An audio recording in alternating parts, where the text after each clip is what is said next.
Barka da shigowa tashar India Hausar Cap. Danna subscribe da kuma alamar ƙararrawa. Domin samun sabbin fina-finai. Sojan kisa. Sojan kisa kayatattun kafce ne da kamfanin Algaita Studio masu burbuɗan fassara suka fassara muku shi.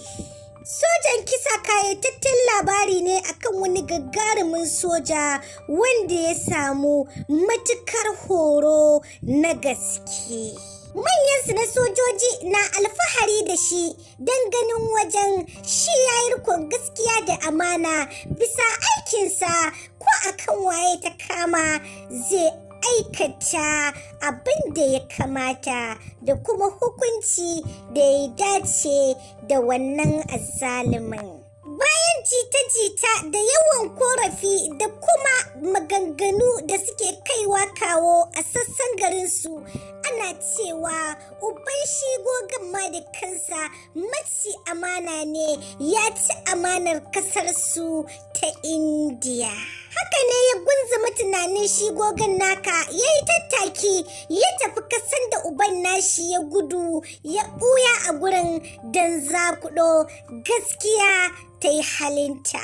Ana tsaka da yin hakan ne, aiko gaskiya ta yi halinta, ya kama uban nashi da hannayensa damu wajen kera na'urar zamani mai suna nukiliya don ya siyarwa abokanan gaba don su harɓo nukiliya don su kawo kasar tasu ta Indiyar muguwar hari.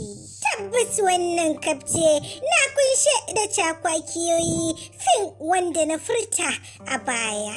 Kada nemi naka kayataccen kafce na fim ɗin sojan kisa na kamfanin Algaita da more cakwakiyar da ke cikinsa. Kada ka manta, idan wannan shine zuwanka karo na farko zuwa wannan tasha tamu mai albarka mai suna Indian Hausa Recap TV.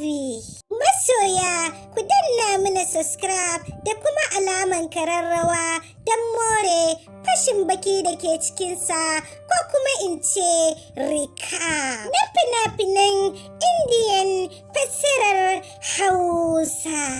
Kai dai kulla halaka da wannan channel tamu mai albarka don sanar da ku masoya da zarar mun